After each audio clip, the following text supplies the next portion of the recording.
everyone. Welcome to the Knitting Spring podcast. My name is Tonya. I want to thank everybody who has come back to watch me and catch up with me again, and anybody new who has found me through YouTube or some other way. I appreciate you checking me out and hanging out with me.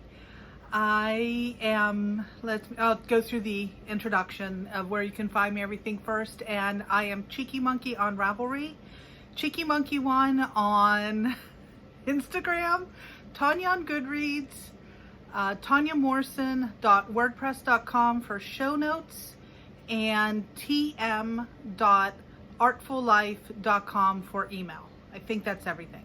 If I forgot something, I'll put it in the down bar. Let's start with the knitting, and then we'll sort of just roll from there today. I don't really have a lot of knitting. I'm really not sure why I'm not getting as much knitting done as I think I should be. The first thing I will talk about is my party top. And this is, I've gotten, okay, let's see. Okay, I think you can see everything. There you go. I've gotten the body finished. Where the red stitch marker is where I was the last time I talked to you. And since then, I've gotten the first sleeve finished. And it took me almost 2 weeks. I finished the body pretty quickly, but it took me forever to get through the first sleeve. I don't know if you can see. Trying to see, yeah, can you see the eyelets that are in the arm pattern? The arm was supposed to go to about here in the photograph. I'll put up a photograph so you can sort of see what the pattern's supposed to be like. But I made the sleeve that I finished was my left sleeve, and it goes all the way down to my wrist. Might go a little bit past once it's blocked, but I've left all of my markers in so I can follow exactly what I did, and I have picked up the last sleeve, and I am looking forward to this being finished.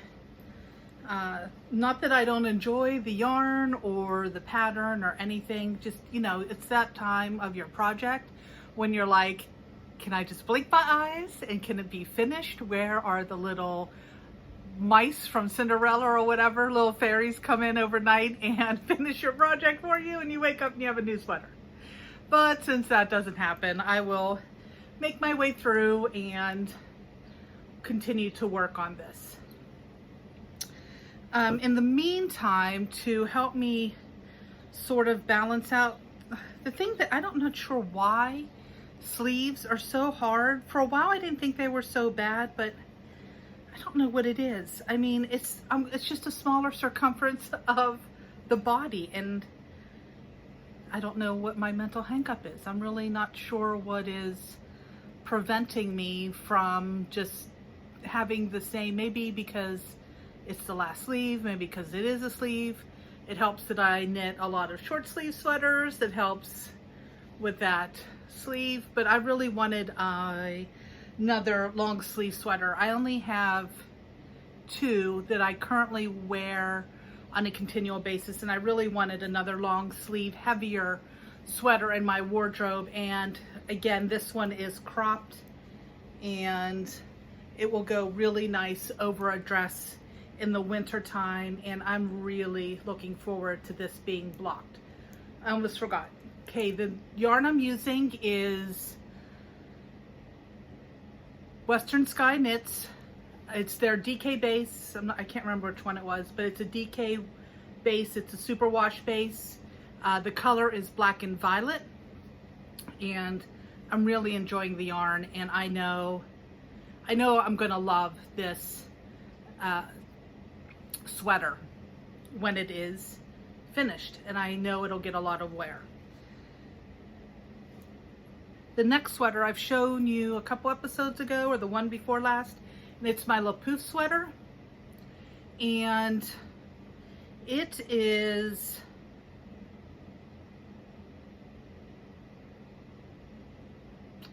why did I lose my train of thought? I can't remember what I said. Oh, it's the LaPousse sweater by, I never know how to say her name. It is, sorry, Bieda Jezik, Bieda Hedgehog Fibers, the creator of Hedgehog Fibers, wrote the pattern. It's free pattern. The pattern's on Ravelry, and it's the pullover version. There is a cardigan version, and there is a pullover version, which I am working on. I have not picked up around the collar yet. That comes at the end, and this one will be short sleeves. So most of the sleeves are done here, and it'll probably be this either the same length this one is, and with the poof. So if I can get it there, I think I can.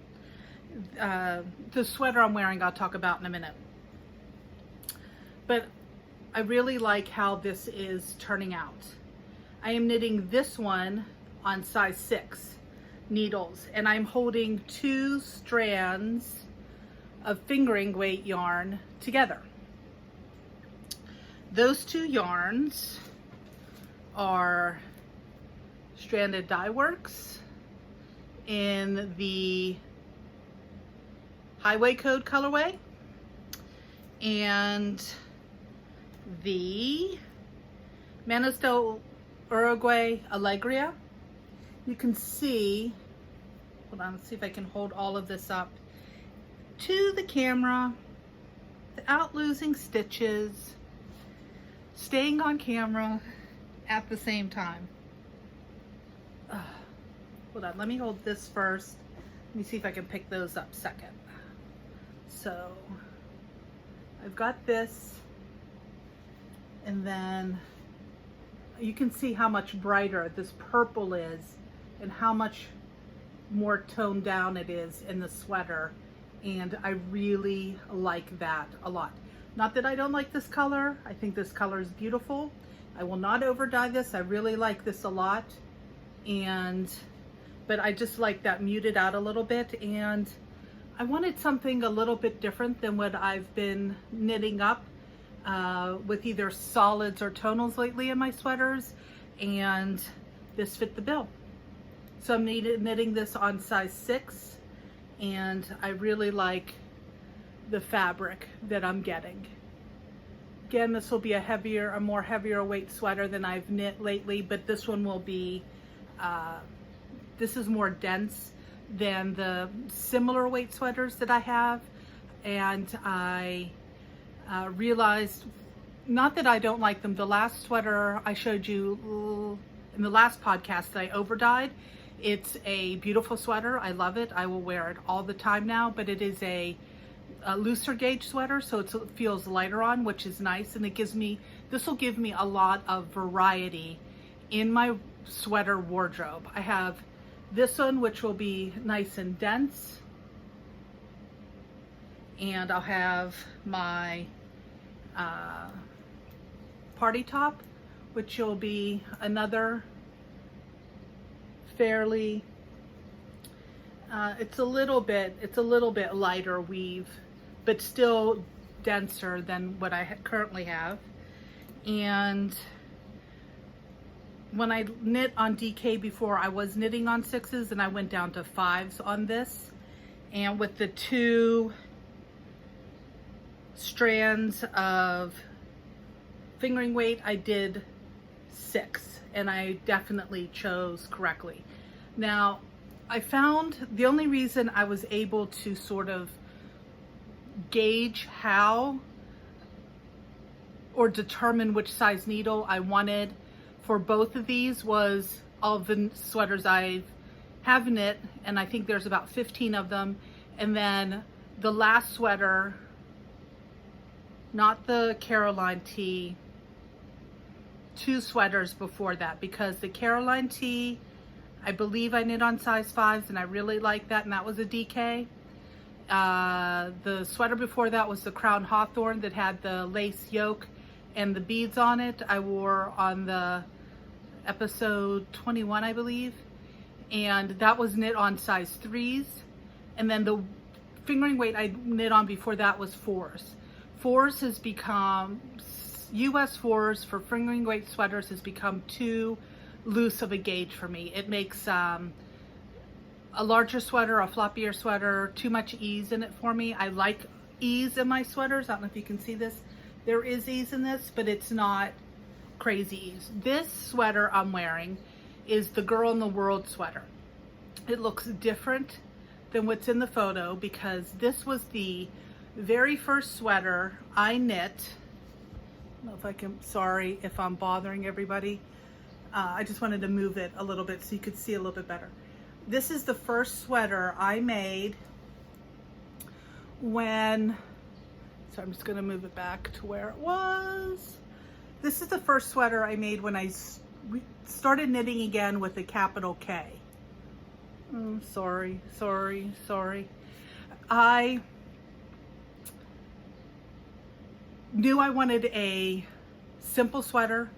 I wanted to get knitting again. I need to bring out, I cleaned out my storage unit a couple years, a year and a half ago now.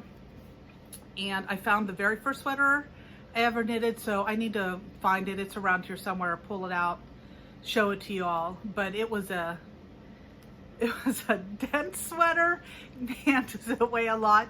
And I learned a lot from that sweater. I learned how to read my knitting from that sweater. I don't ever plan on getting rid of that. It holds special memories, and I can remember a lot of the stages. I remember the class I took. I remember the woman who taught me how to knit a sweater in pieces. That one was knit in pieces. But anyways, I was looking for a sweater in the round, raglan simple sweater. So this one I stopped short sleeve. I knew at the time, and not saying that I'll not get back there, but one of the reasons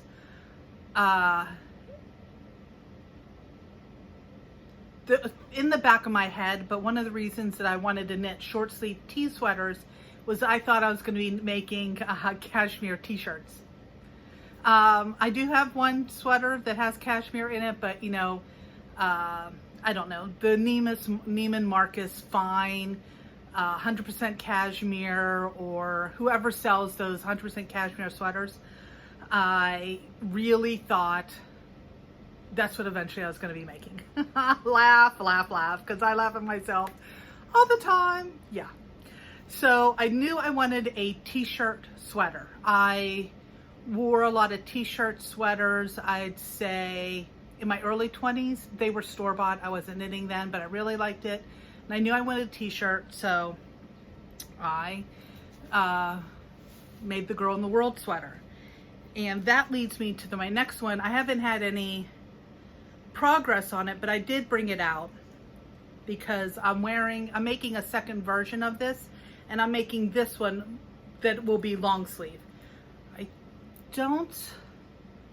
I have one sweater that's fingering weight that's long sleeve. All of the other ones, so I have one fingering weight that's long sleeve, one sweater that's worsted weight, one sweater that's Aran weight, and one that's made out of BFL. And I have to wear a long sleeve, and I have to wear something up to here because it's a tight mock turtleneck, and it, excuse me, itches me. I have really Princess in the Pea skin when it comes to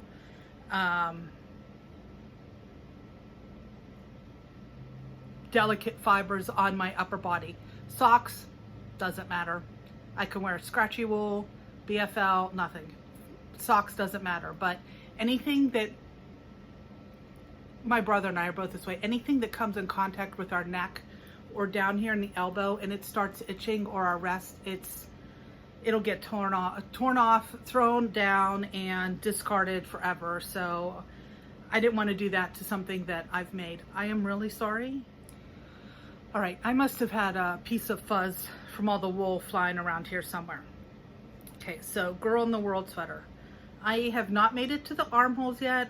I need to, but I just wanted you to see that this this sweater here will be similar to what I have here in the neckline, and then that one will go all the way, down to my wrist. So I have a long way to go here. And this one, these are both made out of hedgehog fibers, same yarn. This is the pheasant colorway in the sock base. This one is in the graphite colorway in the sock base. And this one I know was knit on US 4s. This one's being knit on US 3s. So I'm really excited. I really, really like this sweater, the Girl in the World sweater. I will definitely make another short sleeve one. It fits me well. I like the neckline for myself. This for the longest time was my favorite sweater I ever knitted. I wear it. I wear it to work. I wear it around my apartment. I wear it on the weekends. I just absolutely love this sweater. So that is what I have on my needles. I worked on, something that's like living on my eyelashes, and every time I think I've gotten it taken care of, if you see me blinking rapidly, I apologize.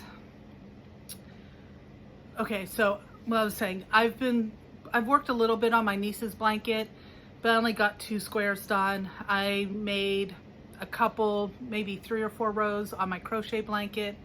They don't look any different, so there's really nothing to show you unless you want to see one more row of a crochet blanket, which the next time I podcast, I'll show my progress on both of those, but it's just, there's nothing there.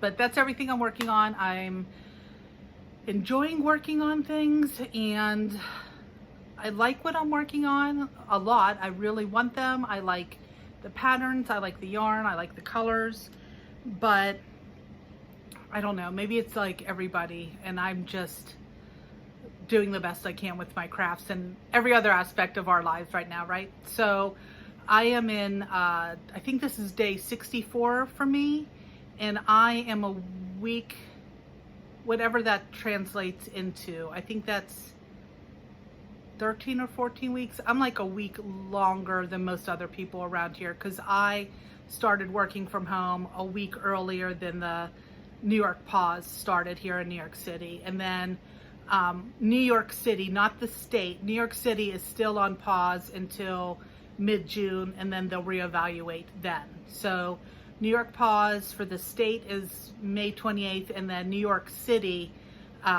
is on pause until June 13th. So I'll be working from home definitely till June 13th. That means the entire month of April and the entire month of May, I've worked from home. I really don't mind working from home that much. I could see where I worked from home 2 or 3 days a week and then went in and collaborated 2 or 3 days a week. I work in a creative industry, so as much as I'm an introvert and as much as I need my own space, my own time, for creativity purposes, I know not all artists are like this and not all people who create are like this, but on the types of projects I'm working on, they're not, well, even if I was working on my own projects, I really like to bounce my ideas around with other people. I don't necessarily like to be, well, I get told what to make all the time because I'm creating things for clients. They want it to look a certain way. The upper management, the senior management, they all have certain expectations of what they want to put out. So I'm constantly creating for somebody else, and that doesn't really bother me. The more, in a way, almost for work, and even in my own, the more restrictions I have and the more parameters I have for creating, the better it is, because I'm trying to figure out how, this is how it works for me. Every artist is different. Everybody who creates is different. Everybody has their own process.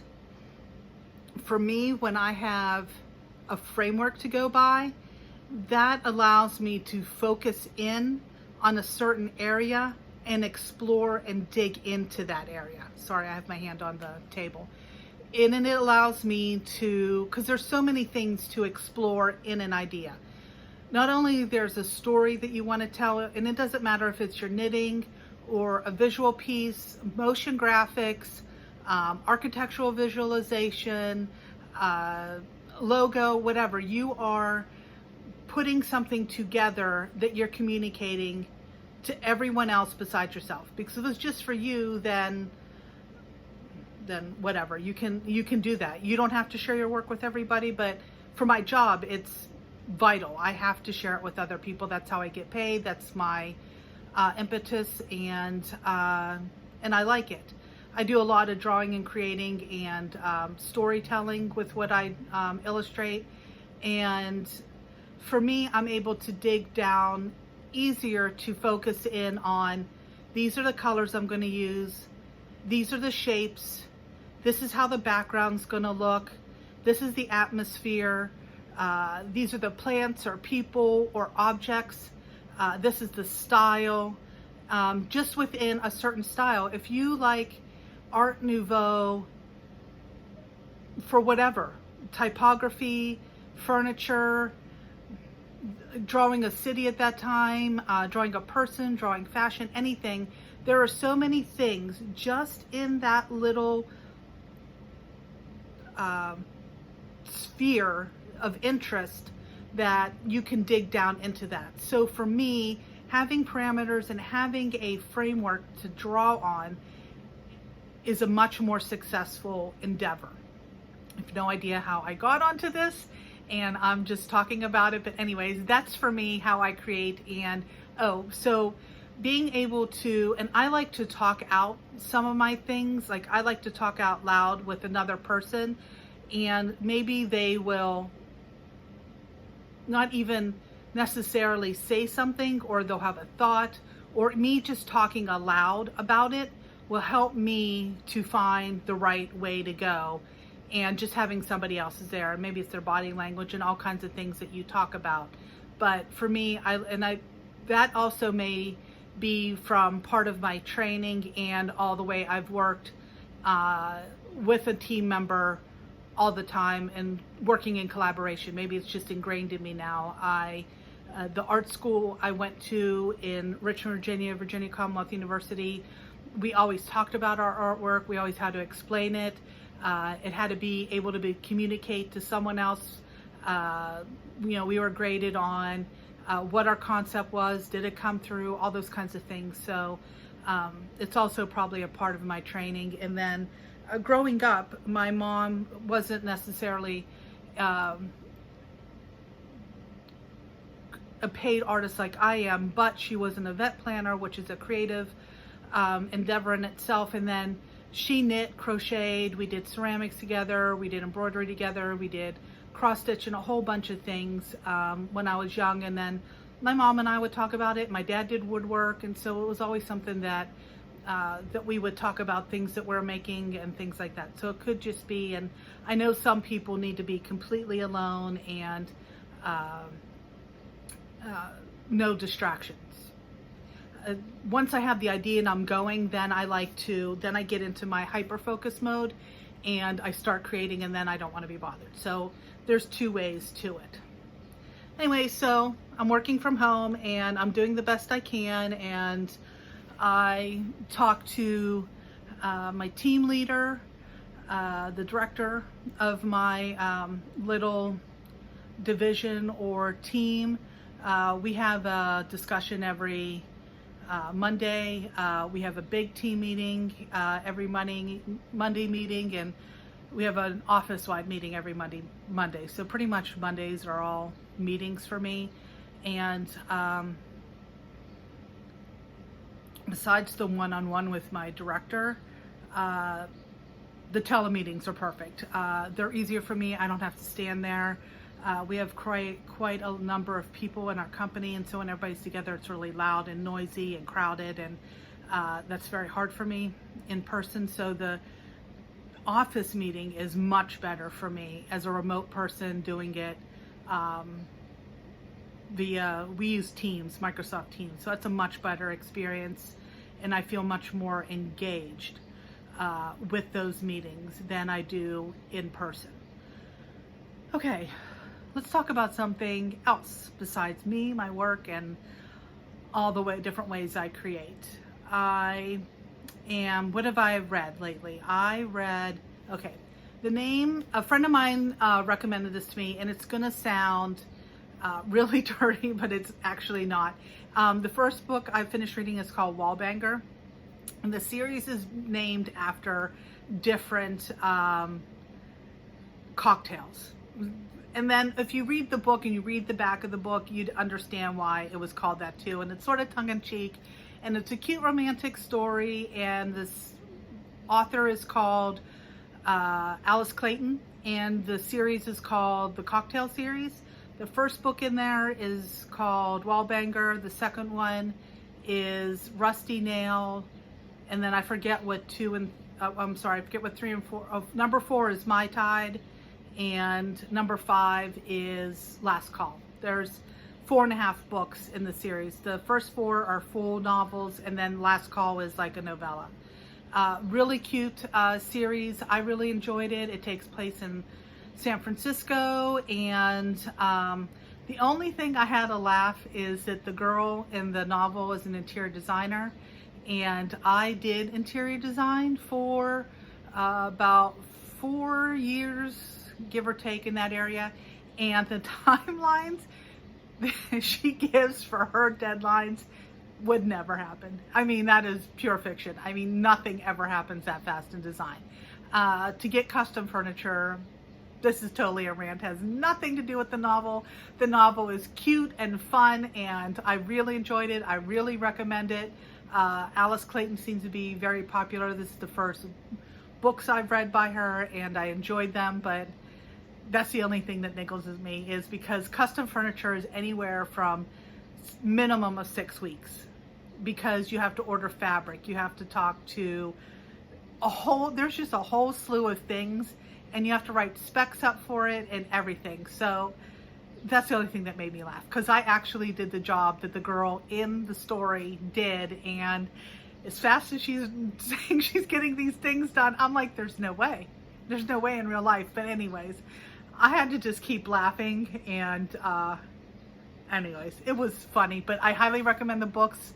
Don't let my knowledge of the behind the works of interior design deter you, because the rest of the book, the rest of the other books was good. I think I read all 2.5 books in 3 or 4 days. I just flew through them. I listened to them. I got them. I purchased them from Audible. I'm not upset that I purchased them. I really enjoyed them. But Audible has a return program that if I bought Wallbanger and I was like, then I could have returned it and got something else. If I had gone through maybe a third of the book and was like, but I didn't. I actually bought the second book and the novella. Okay, what else have I been reading? I did read... I reread, this is probably right after I podcast, I put in Twisted 26 by Janet Ivanovich. I get all of her books from the library, and my hold came up. I don't know how long I had that on hold, but the hold came up from that. And while they are repetitive, and I know everybody who is on now, what is it, the 26th book, we all know where we are and what we think about the lack of character development and plot moving forward, the overall arc of the whole series not moving forward. But Lula always makes me laugh. It was such a great distraction. I loved the books. I definitely laughed. There was hilarity and stuff in there, the silliness of the situations, and they're just good, lighthearted books and really enjoyable. And I think I probably own 1 through 8 on Audible, and might throw in a reread here and there between books, as like sort of like that sorbet palate cleanser between books. I kind of when I get into a series, like, I really get immersed in that world, and sometimes it takes me what is it, like novel hangover, where you still have that one foot that's sort of, grasping onto the world that you are in, and you're not really ready to get into that new world of the new book. And so I might throw one of those in between. That way it's I've read them at least this. I read the whole series besides this 26 that came out in the last 6 months sometime, at least 2 or 3 times. I'm thinking 3 times by now. So just to get a laugh, and they always make me laugh, no matter how many times I've read them. I can't remember which book it was, but it was in the last 2 or 3. So what was that, 25, 24, 23? One of them had Lula trying to film a Naked and Afraid.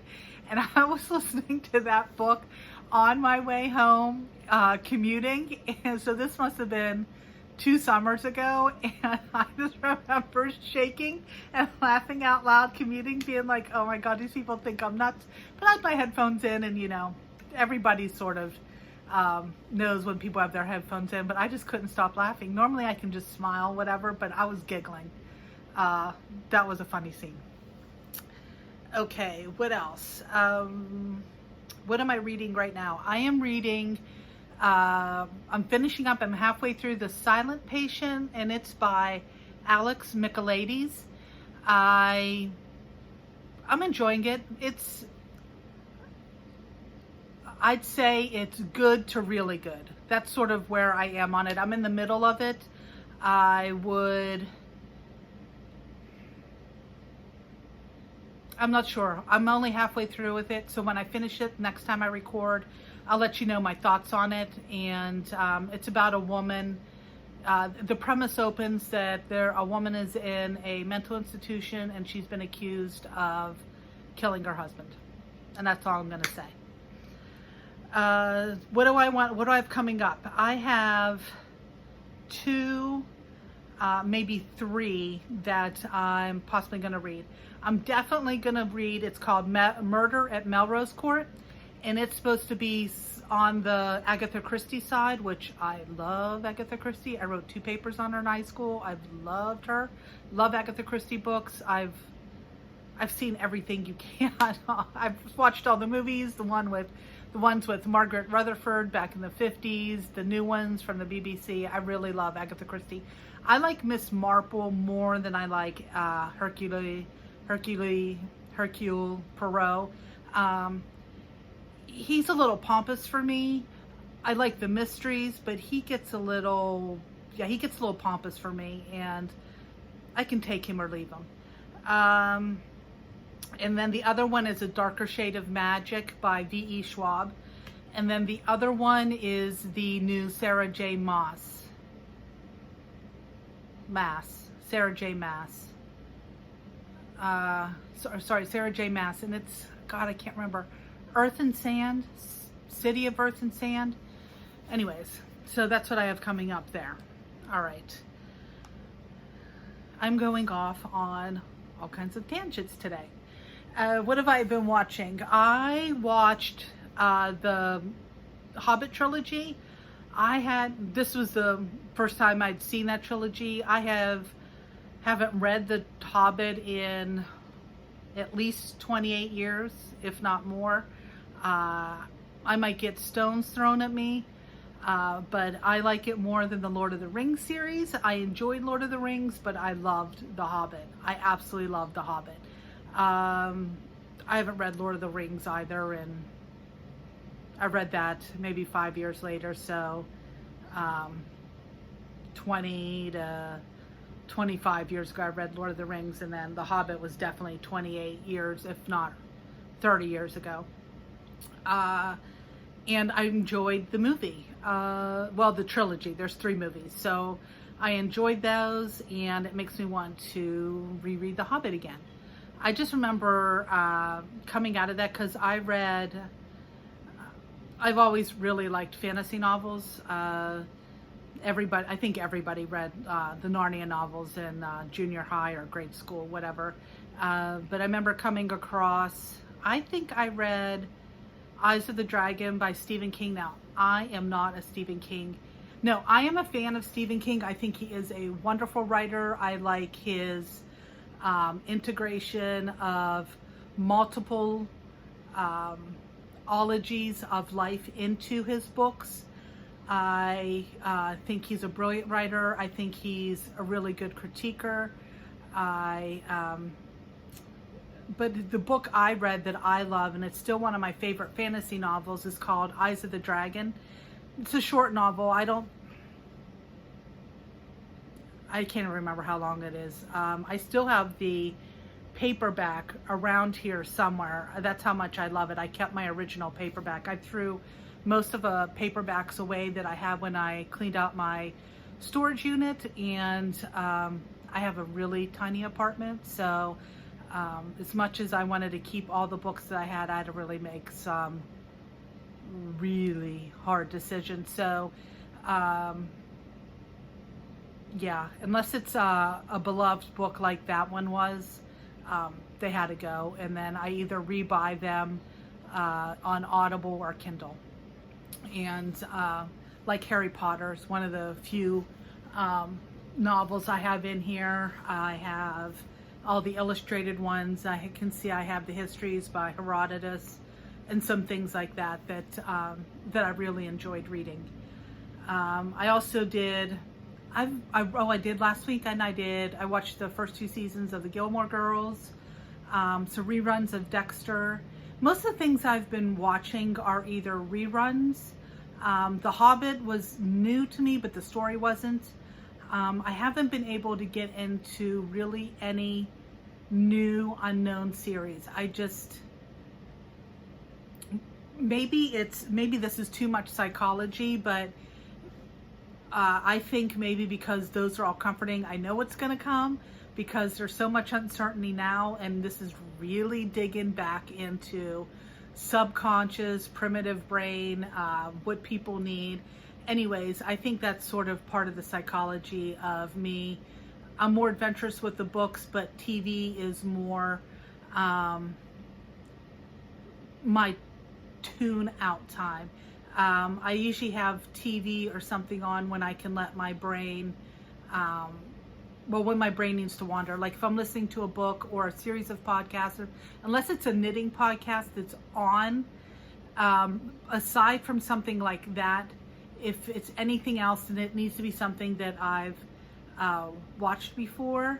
The exception being Time Team.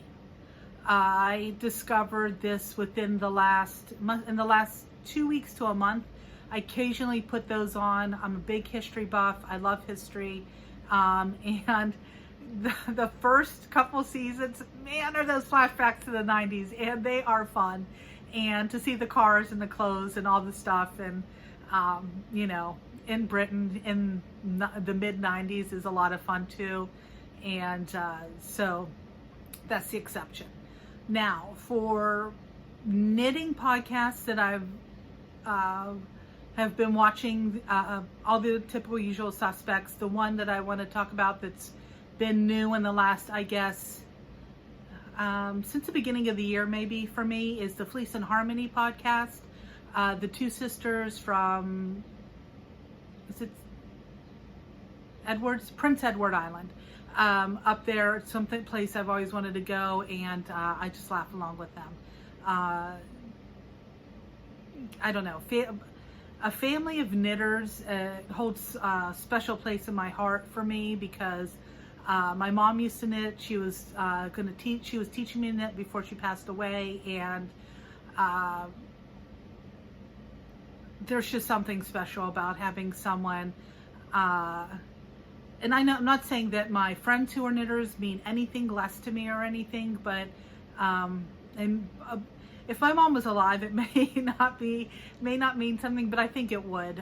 Sharing that is something that my mom and I always had in common. We didn't always see eye to eye on many things, but crafting was one of the places we always came together, always enjoyed, and always had a really good time, and something we could share and do together. And we did beading, and I said ceramics, and a jillion things.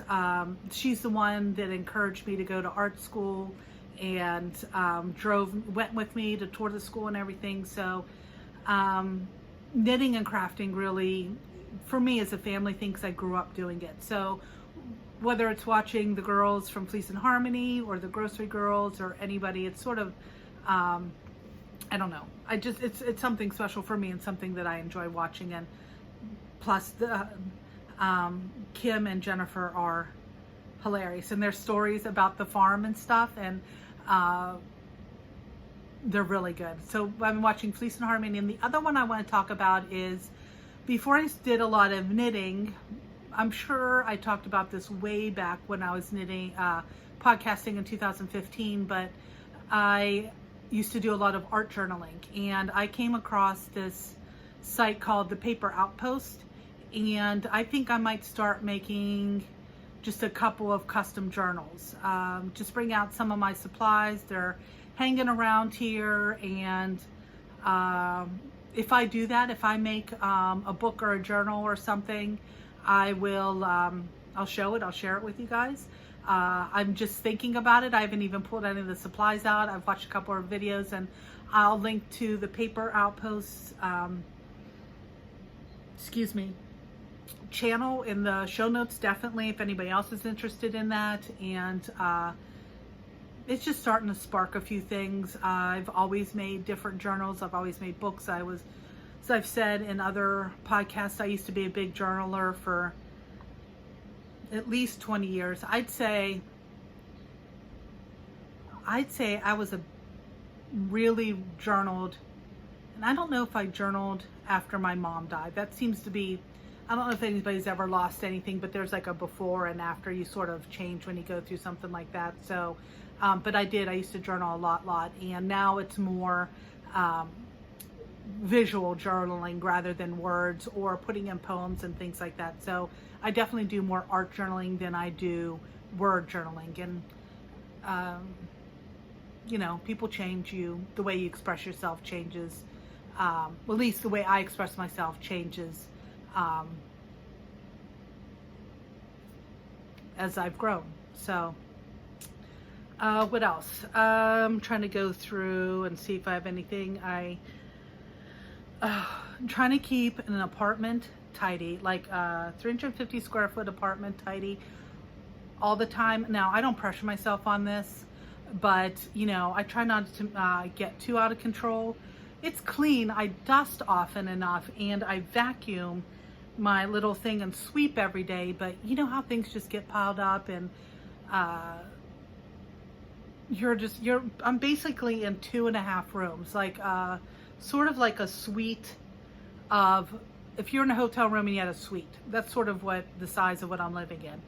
And things can get junky real fast, especially if you're a crafter. Now, if all I did was sort of play video games and cook, honestly, I don't think anything would move. But, you know, I like to draw, and then I'm working from home, so I'm on my home computer, and that gets cluttered. And, you know, if I go out for a walk, I'm trying to only go out for walks twice a week, just because I'm crazy like that, and I just don't want to be outside. I really just have no, and you know, I think they're starting to open up takeout and stuff like that, but if I have to go inside a grocery store, I'll do it.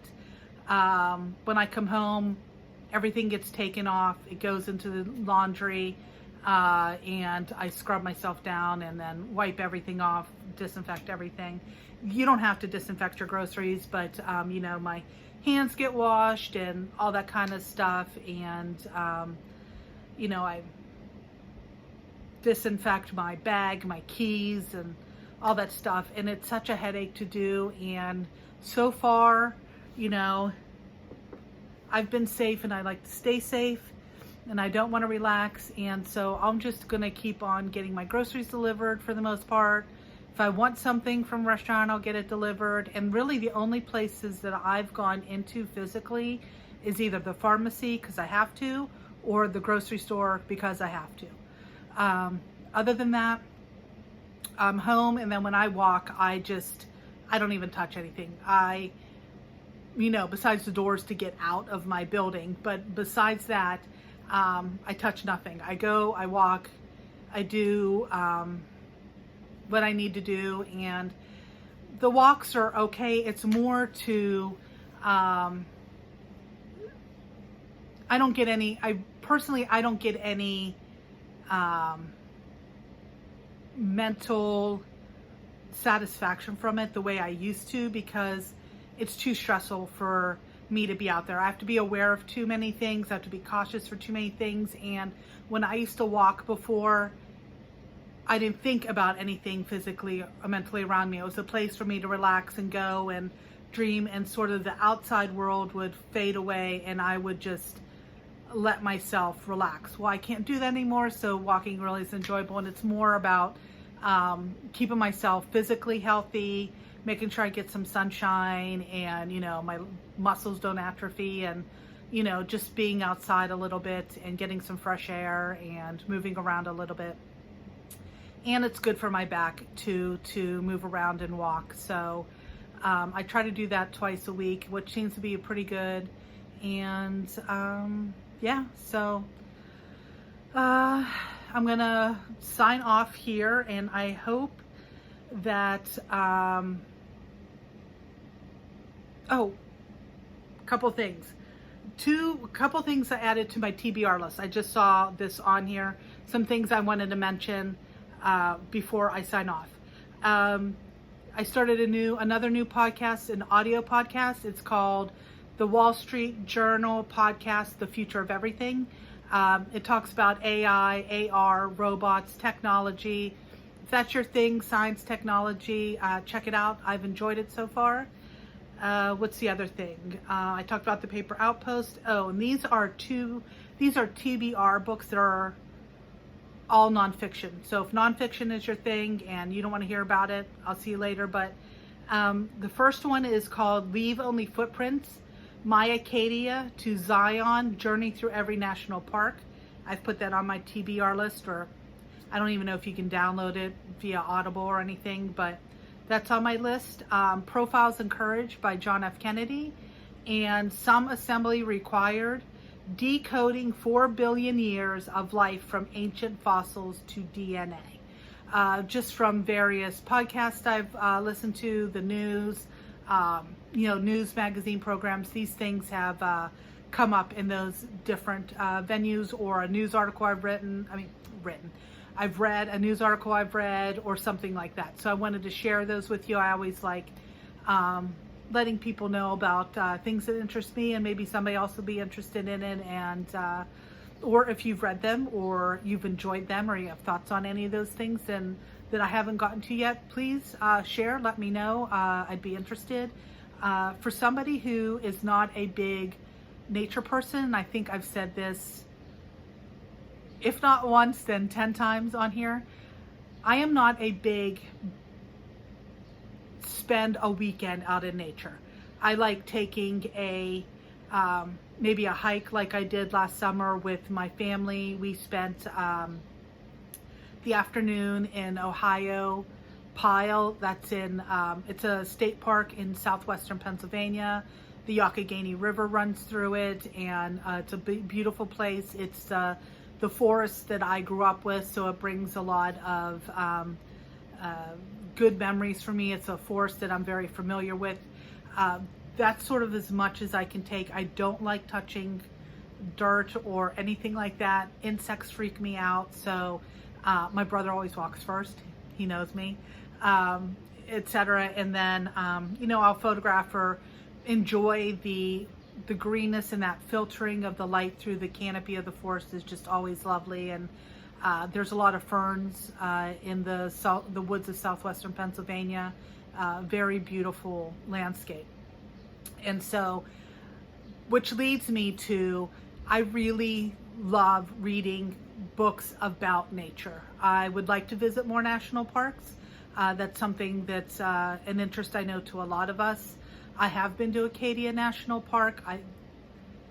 Beautiful. I love Maine. That is just a beautiful, beautiful national park. I've been to the Smoky Mountains. trying to think of any other state national parks I've been to. Those are the only two I can think of off the top of my head. We went to dozens of state parks in Pennsylvania and Ohio growing up. But yeah, I'm really interested in that. My Acadia to Zion journey through every national park, I'm really interested in. And I read Where the Crawdads Sing, and Kristen Hanna did one about Alaska. I can't see myself being, what are they called? An outposter, or, you know, somebody who makes a homesteader in Alaska. Like, yeah, I never see myself doing something like that, but reading about it is really interesting to me. So reading about that, one of my all-time favorite books ever is A Walk in the Woods by Bill Bryson. Learning all the different things about nature, his trek through it. All my hair would have fallen out if I had to go through what he did on that thing, but I'm sure I could have done it, but there would be, I know, because I had to do it when I was about 12, there would be no joy in it for me. I've done it, I experienced it. This isn't something that I'm a city person and I don't know. No, I've done it and I hated it, and it's not for me, but I like reading about it. I like seeing pictures about other people's stuff about it. I like drawing it. I like photographing it. It's just the actual participation in it for an extended period of time. An afternoon is great. There's bathrooms nearby, all that kind of stuff. Outside of that, then, yeah, all the joy goes away. All of it. All of it. I don't see anything and I just become miserable. So my mom and I are exactly the same way. Well, she was exactly the same way. We're definitely city girls. We like our city living, and, but yeah, I like touching on it. You know, I do like Central Park, but I really do like getting out. Like when I went last summer with my brother and his family to that state park for the day, it was really enjoyable. So I do enjoy nature. I just don't participate in it joyfully, but I love it. I think it's beautiful, and I really like reading books. Again, Silent Spring, love that book. I love reading about biodiversity, all those things. I'm a really big science person, and love reading about all that kind of stuff. But yeah, so it's funny. Everybody's different, right? So no surprise, I live in New York City. That was never a surprise for my mom, and she said she never saw me happier than when I was living here, and I've been living here now for over 20 years, and I still love it as much as I did the moment I remember the first afternoon I got here. I really remember that afternoon. Oh, in fact, my hair was in pigtails that day, or ponytails that day too. I flew in, my hair was in ponytails, and still wearing ponytails 20 years later. And yeah, so now I'm gonna sign off because I've been chitter-chattering, but it's kind of nice sitting here chatting and sharing my thoughts. And I like what Amy Beth says. She calls them storm door chats. I love that. I wish I could go around, you know, magically and just pop up on different people's doorsteps, talk through the door, you know, and then poof, you know, go away and stuff. I really loved how she called them storm door chats. I think that's really great. In a way, these kind of are, because there's a, but I can't hear you back. You can hear me just sitting here rambling on and on and on about everything I'm talking about, but I can't hear you. And that's the nice thing about the storm door chats, is that I'd be able to hear you back. But right back in the comments, whatever, I'll be able to hear you there. And everyone, please be safe. Remember, wash your hands, wear a face mask, social distancing, and happy knitting. Hope you're getting more crafty and things done than I am. And I will talk to you again, hopefully in another couple weeks. This has been great. Bye.